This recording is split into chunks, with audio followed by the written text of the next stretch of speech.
Olá, amigos!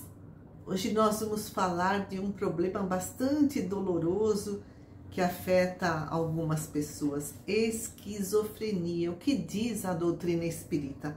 A gente vai se basear no livro de André Luiz, No Mundo Maior, e no livro da Sueli Caldas Schubert, Transtornos Mentais. Vamos ver o que eles nos dizem. André Luiz, no livro No Mundo Maior, explica que existe um conflito entre a psicologia e a fisiologia. Então, por exemplo, a medicina, que cuida do corpo físico, em relação às causas das doenças mentais. André Luiz fala que ambos têm razão, mas a psicologia ocupa a melhor posição, pois procura as causas mais profundas, enquanto que a fisiologia analisa só os efeitos, os sintomas, e procura remediá-los na superfície. Vamos fazer um parênteses, Hoje, se a gente vai no psiquiatra, não importa qual o problema, todos, se não, quase todos, vão nos recomendar um tratamento psicoterápico.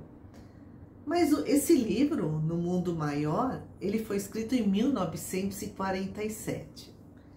E o espírito André Luiz, aqui, examina o cérebro de um rapaz encarnado chamado Fabrício, que apresenta um quadro de esquizofrenia. Então, o que está acontecendo tanto no cérebro dele como no organismo?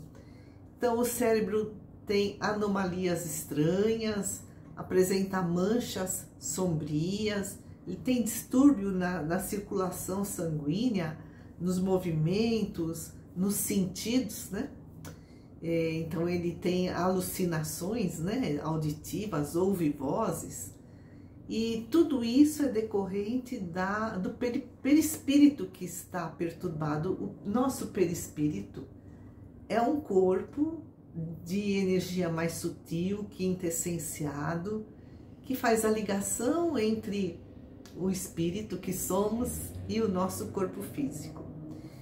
E aí o Fabrício apresentava ou nutria imagens torturantes na tela da sua memória. Em si mesmado, Fabrício não se dava conta do que ocorria ao seu redor no plano externo. Então, braços imóveis, olhos parados, estava desconectado do meio ambiente, a mente era uma fornalha ardente e a imaginação estava super excitada ouvindo o seu passado. Ele queria fugir de si próprio, porque a sua consciência o acusava. E além do mais, ele vinha tomando analgésicos de forma intensiva, e esses analgésicos, nessa prescrição intensiva, havia causado estragos no seu organismo. E continuando, o André Luiz nos explica que o Fabrício, quando era jovem, nessa mesma encarnação, se apossou da herança do pai. Então, ele tinha mais 3 irmãos, e quando o pai morreu, em vez de ele dividir a herança com os irmãos, ele pegou tudo para si. E os irmãos, inclusive, morreram na miséria, foram abandonados. O tempo foi passando e a consciência do Fabrício passou a acusá-lo. E aí ele começou a apresentar fobias. Então, ele desconfiava de tudo e de todos. A sua mente estava falida, explica André Luiz, por conta desses insistentes remorsos, por conta de preocupações aflitivas, e com isso ele intoxicou os seus centros vitais por conta dessa emissão, de energias corruptoras da sua própria culpa que o acusava. E isso acabou causando uma lesão generalizada no seu sistema nervoso. Enquanto que, né, para a família do Fabrício, ele apresentava um quadro de esquizofrenia. E a Sueli Calda-Schubert, nesse livro, Transtornos Mentais, que fala, né, de vários quadros de distúrbios mentais, e psicoses, e distúrbios do humor, também fala da esquizofrenia. O título chama-se, o título do livro, Transtornos Mentais, uma leitura espírita.